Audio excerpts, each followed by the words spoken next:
Okay, yeah, my name is Spencer Quinn. I was studying biotechnology and business strategy at BYU, and I was first exposed to entrepreneurship when I actually went to one of the business model competitions that they're having at the university. And I went there and saw the students that were presenting, saw their business models, and I just found the whole competition very inspiring. A lot of times when we think about those competitions, all we're thinking about is who's the winner, who gets the biggest prize money, but when you go there, you learn so much about what it means to be an entrepreneur. You learn that you can start a business while you're in school, and I feel like the competitions are a really exciting part about being in the university. I started FiberFix back in 2013, actually the very end of 2012, and some of you may or may not have heard of FiberFix, and so I've got just a quick intro video that will kind of show you what FiberFix is in a nutshell.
FiberFix is 100 times stronger than duct tape. Okay, so FiberFix, 100 times stronger than duct tape. It's meant to make a rigid repair. Most tapes out there are just meant to be a temporary fix. They're not meant to be waterproof. FiberFix was designed to be a long-lasting, permanent repair solution. And I would never have come up with the idea for FiberFix or worked with the team that I did if I hadn't been exposed to lots of other startups and lots of other ideas. After I first went to that first business model competition, I decided to enter the next year, and I entered an energy bar into the competition. It was called the Stark Energy Bar. And at the time, I really didn't understand the difference between red ocean strategies and blue ocean strategies. I didn't realize I was trying to compete in a market that had a lot of really big existing competitors. And even though my energy bar was unique and had some of the best ingredients, it was going to be the first good tasting protein bar, it really didn't stand a chance in that market. And honestly, after getting just a little bit of traction, flopped pretty quick. I also worked at a local startup that you guys may have heard of. It's called KT Tape. It's an athletic sports tape. You may have seen different patterns on a lot of the Olympic athletes during the Summer Olympics. It was kind of there that I was exposed to tapes, the manufacturing process with tapes. And most importantly, I worked a lot with customers face-to-face and really got to understand the importance of developing or targeting an emotional attachment. When you go to marathons these days, and when the marathon runners go to pick up their numbers the day before, you'll always find a KT tape booth with a huge line of people that are standing outside the booth waiting to be taped. They will not run the marathon without getting their tape. FiberFix came from the idea that basically a medical doctor had an ATV, and he was using his ATV, and his ATV broke down. And he had on him a sample of medical casting tape that he would use for emergencies. And he actually used that medical casting tape to repair his ATV and finish a trip. And when I heard this story, I was really impressed by how he'd used the tape and started thinking, you know what, there's got to be a whole bunch of applications for medical casting tape besides just for broken bones. We thought that you could use medical casting tape for maybe repairs around your house, and you could maybe use it for different automotive repairs, things around your home or your office. We thought about types of repairs you could potentially use for in farming or in pool supply, sporting goods, and even the military. And as we started to think about this, a type of product like this, we just realized there are a ton of different applications and no one was really targeting these types of niche markets. And so we had recently been involved with these business plan competitions. We realized there was a big emphasis on the nail it and scale it, and a huge emphasis about getting out of your comfort zone, out of your circle of influence, and getting out there and talking to potential customers. And so we literally went online, we ordered a few samples of medical casting tape, and we decided to try breaking a whole bunch of things and seeing if we could fix it with medical casting tape. And my cousin can attest to this. We went over to his house. We just started breaking random things, much like that little kid did in that video. And we tried wrapping casting tape around it to see if it'd work. And a lot of times casting tape would work really well, but in the majority of cases it'd work all right, but not good enough. For example, medical casting tape is designed to be lightweight and porous so you can get air to your skin while your bone's healing. But it's not designed to be waterproof, so casting tape wouldn't work for pipe applications. Medical casting tape isn't designed to bond to anything, it's just designed to hold on to itself. And so when we wrapped it around a shovel handle or when we wrapped it around different plastic materials, it would just slide off when it was exposed to heavy impact or shock. And so identifying these weaknesses in casting tape, we started talking to potential customers, people that would visit like an Ace Hardware or True Value or Home Depot or Lowe's, and started talking to them about what the most common things that would break in their home were, how they fixed those things. And we started talking to different store owners as well, like Ace Hardware store owners, these mom and pop shops, and we'd ask them about the most common repairs that happen in their stores, what people use tape for, and if there would be a need for a type of product like this that we were working on. We went through 72 different prototypes. FiberFix did not just happen overnight. Honestly, it's constantly still under development. We're always coming out with new generations, minor tweaks and changes in the resin and the tape, but we ended up coming up with a product that could bond to woods, metals, and plastics, and was waterproof, and was really convenient and easy to use because that's what our customers were telling us that's something that they'd be willing to buy. Now, I wanted to show you guys this slide because I wanted to emphasize how much of an advantage that we have as students when we're starting a business. To do R&D in the United States in a private lab can get really expensive and get really expensive really quickly. It can cost a couple $100,000 for a very simple consumer product. But we were able to work with the mechanical engineering lab here at BYU completely for free, and we were able to use all of the same testing machines that they'd have in a really nice private party lab. And we were able to do stress tests on our FiberFix product. We're able to do different water tests on our product to see how much PSI the product could take. And so again, I can't stress how much of an advantage you have as a student starting a business because you have so many resources that are given to you for free. You have teachers and professors here that have years of experience, and you have a lot of resources on campus that you can use to leverage your business in those beginning stages. And as well, you have access to lots of reports online that will give you really good market data when you're getting started. So after we had come up with a prototype of FiberFix that we felt comfortable selling to a customer, we actually went to a few different trade shows because we felt that was a really good way to validate if there was a demand for a product like this. So here's a picture of one of my partners named Derek at a trade show, and we went to a trade show called the International World Ag Expo. And we didn't have a lot of money. I think at that time we had maybe earned maybe $1,000. I think we won one small business plan competition at the time. And we asked my grandpa if we could borrow his RV We had some shirts made, embroidered with our logo, and we traveled to the middle of nowhere in Nevada to go to this World Ag Expo. And we just did demonstrations of our product while we were there. Everyone else at this show had brought in samples to give away for free.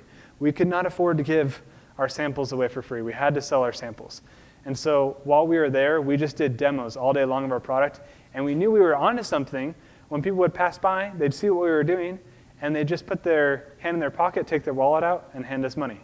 And that was the time where we're just like, oh my gosh, we've got a product, we've got a business. Like, I feel like so many young entrepreneurs don't get that. I mean, you don't have a business until you actually have a product or service that people are willing to pay for. Until that time, you're still into the idea stage. And so when we got to that point, we realized, okay, we've got a business here. Obviously, the product has still got a ways to go. We've got to figure out how to market this product. But at least we were getting some really good validation that people were willing to pay for this, and we started to understand our customers a little better. So when we got back from the show, we immediately designed this simple 18-piece countertop display. And our goal with this 18-piece countertop display was to put it next to every cash register and every Ace Hardware or True Value, every small hardware show we could. So we literally got online, we pulled up Ace Hardware's website, and we just started searching all the closest stores, and we wrote down every single phone number, or I guess we typed it into Excel, and we just started calling, smiling and dialing all day long, and just pitching people about this product on the phone, asking if they would be interested in this product and see if we could get the product into stores. And that proved to be a really good way for us to get into stores. And after we'd gotten to about 20 local Ace Hardware stores, one of the store owners told us, like, hey, you should come out to our Ace Hardware trade show. And the only people that go to that show are store owners, so you won't have to worry about calling people and trying to get a hold of the right person there. You'll just be talking to store owners. So this is my partner, Derek and Chris, at our first Ace Hardware show. I think we got into about 200 Ace Hardware stores after that show. And again, realizing, okay, now we're not talking just to end customers, but these individual store owners believe in our product. They feel like they can sell our product. It was further validation for us. During this time, we were also participating in a lot of the business plan competitions and business model competitions. And I cannot stress how essential these competitions are for everyone to go to if you're interested in entrepreneurship. These are some of the ones that we did okay in, or some of them we won, but when you think of these competitions, a lot of people can't get out of their mind just the first, second, and third place prize money. But if you're going to those competitions just for the prize money, you're going to be so disappointed, because you'll realize that the most valuable things you can take from these competitions isn't just the money. You've got seasoned professors that teach business and entrepreneurship that are the judges that give you very, very good feedback. And you've got a lot of entrepreneurs that don't need to know a lot about your business. They can just kind of take a step back, see how you're doing at the time, and tell you about a few of the pitfalls that you've already fallen into. And they'll help you make some huge pivots early on to make it so you don't make some really costly decisions later. And so again, competitions helped us a lot. Helped us get to some of the earnings from these competitions, got us to some of these initial trade shows. After we had validated that the store owners were interested, we hired our first few employees. We started a little call center, and we literally spent a ton of time online. We downloaded every single Ace Hardware store number, True Value store number, Do It Best, about 15,000 to 20,000 independent hardware store numbers, and we just would have people calling them all day long. And we started with just one employee, just made sure that they could actually pay for themselves and make a little bit of money. And then we added another one and kept refining our pitch on the phone and figuring out how we could send samples most efficiently and most cheaply so that we could make a profit on this. As we started to gain traction with these independents, just as a side note, the hardware market in the United States is broken down into about 50% mass retailers, like your Home Depot, your Lowe's, Menards. The other 50% is broken down into what we call the indies, or the independent store owners, corporate companies that actually franchise out their stores. So Ace, True Value, Do It Best. You have to talk to each individual Ace Hardware store to get your product in there. But for Home Depot or Lowe's, I can talk with one buyer and get my product into a whole region or every single store based off the excitement around the product and how it sells. So we pitched this program to Home Depot. It just kind of, I wanted to show this slide because I feel like a lot of people who are working on consumer products don't know how to approach a buyer, or they don't know how to pitch a program. And what we found is most important is your merchandising.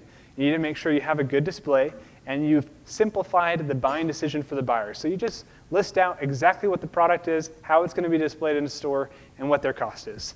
And that will speed up your conversations with the buyers exponentially, and you're going to be able to get to closing a deal with them quicker. So this is back in, I guess, July of 2013 when we first got a display in a store. This is our first mass retail store display we got in with Home Depot. They liked the product a lot, but they weren't convinced that it would do well in all of their stores, so they just put us in 200 of their what they call their A stores that usually have a higher sell-through, just to see how the product would do. And by the end of 2013, we were in about 800 locations, and you can tell there's quite the cluster around Utah, Arizona, and California. Those are the easiest ones for us to get to, and then 200 store test on the East Coast for Home Depot. Now, everyone was telling us during this time, like, you guys need to go on Shark Tank. Like, have you ever heard about Shark Tank? Like, that, you guys would be a perfect fit. And I honestly hadn't heard a whole lot. I'd seen clips, but I never watched a full episode. And I went home and watched an entire season of Shark Tank, and I was like, man, I don't think we could ever go on that show because all the entrepreneurs that go on Shark Tank just totally get taken advantage of. It looks super scary to be in front of all those high-profile investors, and a lot of people that go on that show just get taken apart, and it just seems like it ruins their lives. So no, we're not interested in Shark Tank at all. And unbeknownst to us, actually one of our partners was doing his home teaching, and and he heard about FiberFix, and he actually knew one of the producers of the show. So he sent him an email. Basically, he submitted us to Shark Tank without us knowing. And Shark Tank called us the next week and said, hey, we received your submission. We'd like to invite you to participate in the second round. We want you to submit a video pitch now. And so at that point, we're like, okay, well, they're kind of interested. Maybe this could work out well for us. So again, business plan competitions helped us a ton because we already had our business model written out. We had some basics, things needed for a slide deck, and we had some basic video material. So sent that off to Shark Tank. The week later, they called us and like, hey, we've received your submission. We want to invite you to actually come out to Hollywood and meet the producers and pitch the sharks. And we're just like, oh my gosh, this is actually happening. So my partner and I, his name's Eric Child, we flew out to Hollywood and we pitched to the producers of the show. And honestly, we were both scared to death. We didn't realize that they were still cutting companies at the time. Just because you'd got there didn't mean that you were actually going to pitch the sharks. And we pitched to the producers of the show, not actually the sharks, but the ABC producers. And my partner forgot his line. I stumbled a little bit. We just really didn't do a good job pitching to the producers. And our evaluation was way too high. I mean, just like every young entrepreneur, we think our business is the biggest business in the world and has the biggest opportunity. So we probably oversold ourselves. And the producers told us, hey, just so you guys know, like, that was kind of a train wreck. But train wrecks do really good on TV.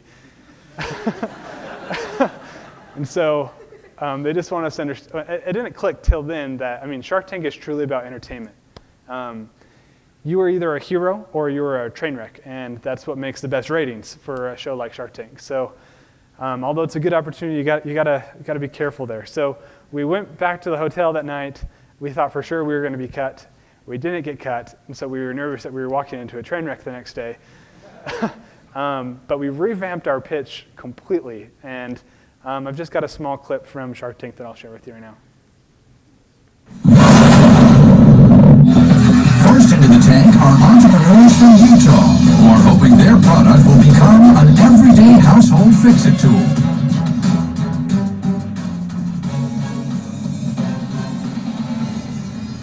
Hi, Sharks. I'm Eric Child. And I'm I'm Spencer Quinn. And we are FiberFix. FiberFix? FiberFix! FiberFix! We're looking for $90,000 for 10% of our company. FiberFix is the world's strongest repair wrap. In fact, it is 100 times stronger than duct tape. To show you just how strong it is, we created this beautiful hammer made of 2x2s wrapped together with FiberFix. This awesome hammer is so strong that it can break through cinder block. I don't believe it. You're gonna believe it. Hi-ya! Hi-ya!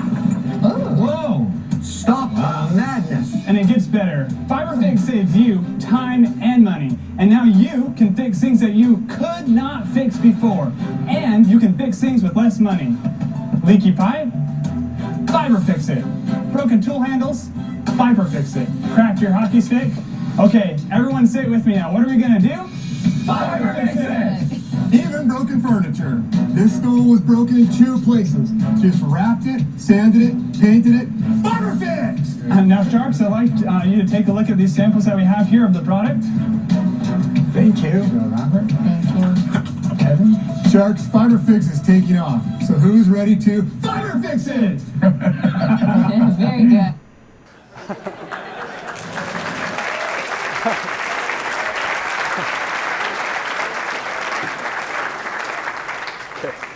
So obviously you guys can tell I'm not like that 100% of the time, but you've got to be 150% when you're presenting to just seem like you're normal and for people to get what you're trying to communicate. So within that next year after Shark Tank, we were able to get into 20,000 retail locations. And kind of going back to, Shark Tank here, being able to have landed a deal, we ended up landing a deal with Lori Grenier, would not have been possible if we had not been participating in these business competitions offered through the school. Because you learn how to think like an investor, you learn to anticipate the questions that you need to have answered, and you get to know the weaknesses and strengths of your overall pitch. And so I can't emphasize how important it is to participate in the business model competitions, business plan competitions, because what we were really good at when during the rest of the Shark Tank pitch was answering questions.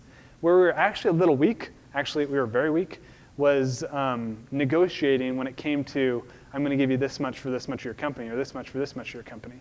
And so just keep that in mind when you are doing that preparing for those business plan competitions will help you anticipate those hard questions, but you may need to spend a little bit more time working with someone who's been through this many times before in terms of understanding how much money your company is worth, how much money you actually need to take your company to the next level, and what's that worth in terms of a cap table, how much percentage you should give to your partners.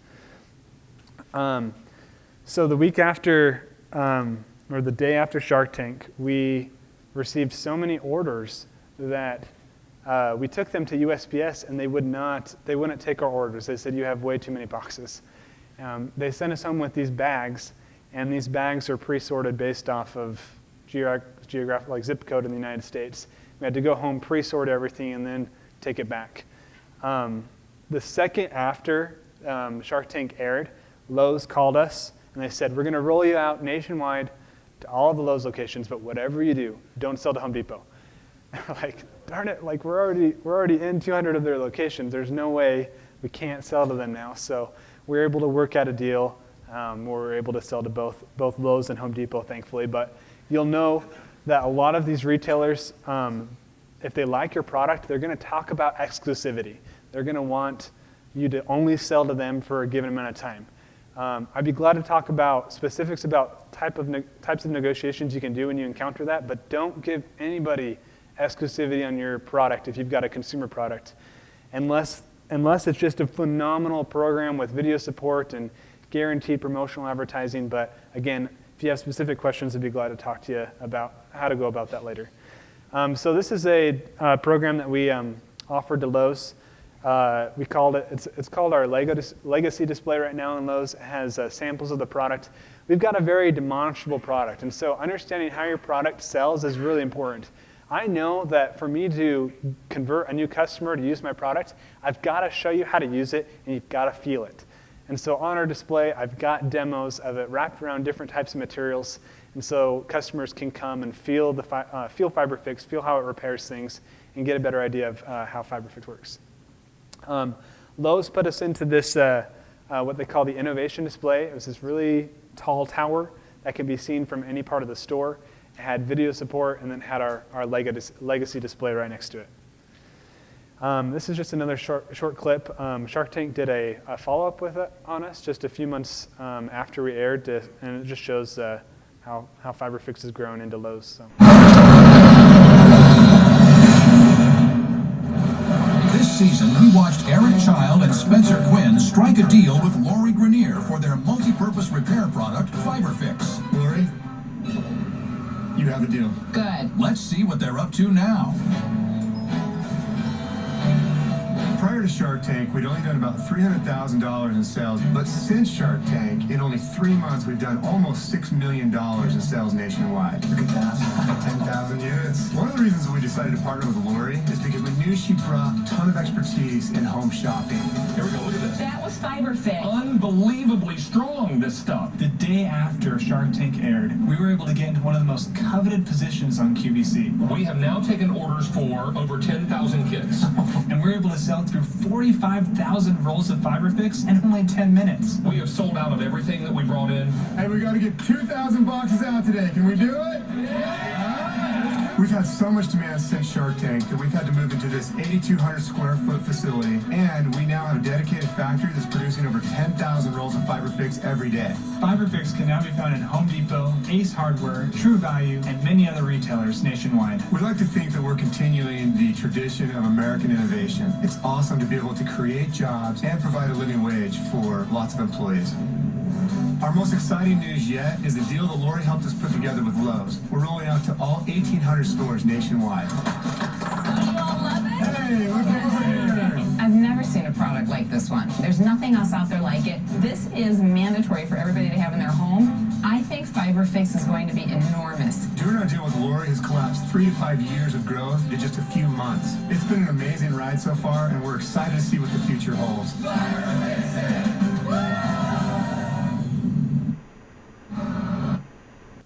Okay, so they talked a little bit about this in the update, but the Saturday after Shark Tank aired, we went on a program called QVC, and I'd heard a little bit about QVC. I always thought it was just for jewelry and fashion accessories, and when I heard we were going on, I was like, I don't know if that's a good fit, but we misunderstood something about our customers at the time. From what we had done in our interviews, what we had seen in people buying our product online, that it seemed like a predominantly male audience that was interested in FiberFix between the ages of 28 and 35 and 40. And that just wasn't the audience catered by QVC. So we were honestly pretty nervous going on to this program. But we were proven wrong. Lori proved us wrong. We sold through 45,000 units in 10 minutes on our first airing. And that was a whole 20-foot container's worth, 22,000 units that were already there, plus a whole 23,000 units that were on the way coming from the factory. And so, again, we misunderstood our customer. What we didn't realize is that actually women really like FiberFix because sometimes their husbands aren't repairing the things that they want them to repair, or they just want to repair it themselves, or they just want to buy for their spouse or a family member or for Christmas. So make sure you understand your customer. I think you'll learn more and more about your customer. You'll try to understand all of it at the beginning, but understand that your customers may change. Different markets are going to be opening up all the time, so make sure you're flexible. So Shark Tank was a big hit for us, but our success wasn't just from Shark Tank. Honestly, BYU served as a huge platform to help us launch into different local news channels and national news channels, helped us get a lot of exposure. Again, just showing people how to use the product helped us to sell it a lot. We're on The Blaze, KSL, IBC4. We ended up on The Tonight Show with Jay Leno. We didn't even know that we were on the show. We got a call the day after that said, or from some friends that said they saw us on there, and we're just like, oh my gosh, like we had some organic virality, you could say, with our product. So.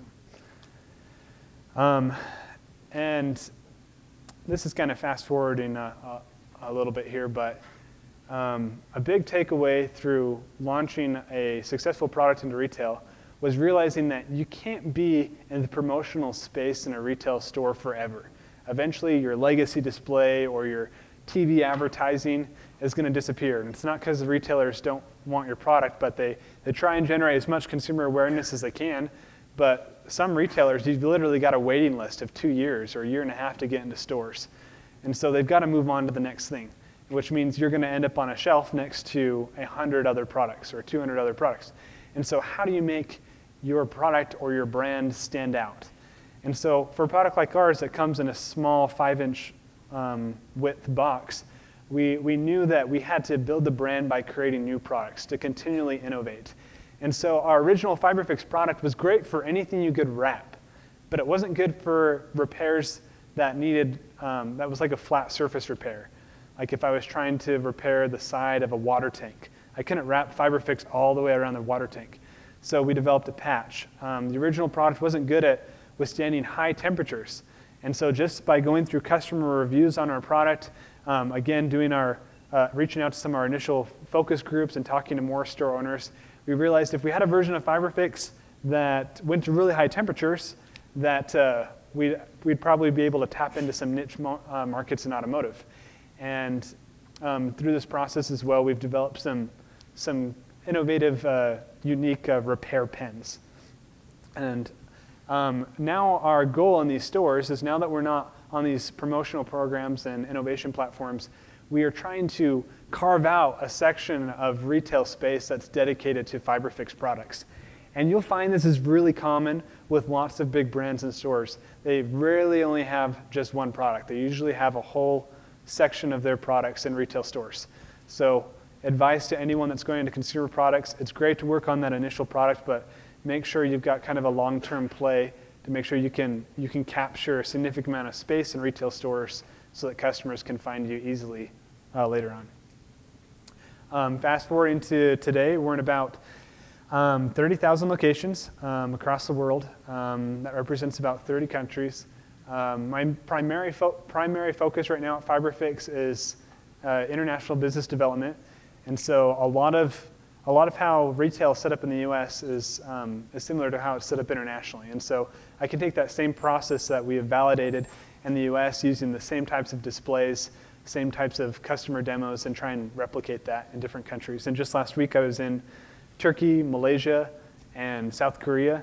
And that's why might sound like I have a little bit of a cold. I got a little bit sick while I was traveling, but expanding internationally can be really relatively simple if you've validated your product.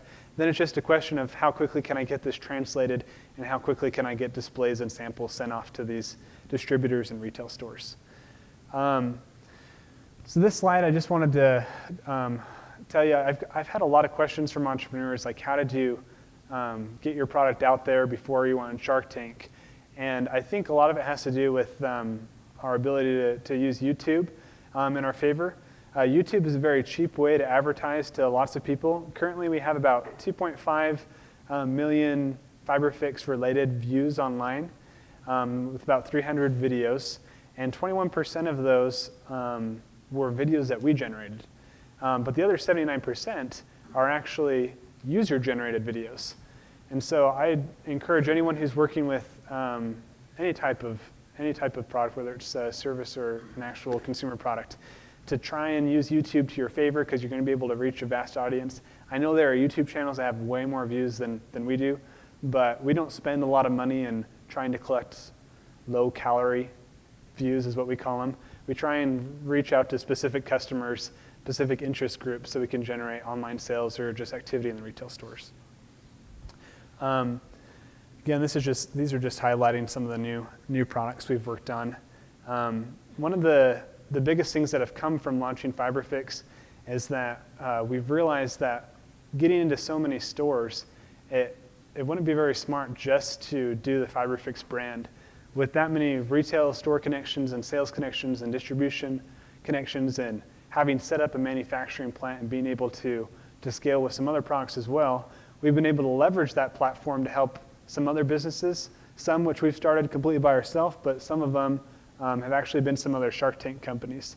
And so the platform that we've created is called Spark Innovation, and it just helps consumer products get into retail stores quickly using the same model that we've validated and proven with FiberFix. And so most of the products are definitely hardware related, but we've gained access to lots of convenience stores, and even electronic stores have bought in FiberFix, so we've been looking into some other products as well. And so that's my presentation. I know not all of you guys will be able to stay for questions, so feel free to send me an email. I honestly don't mind if you give me a call. Just try and keep it after 5, and it's been a pleasure coming out today. So thank you.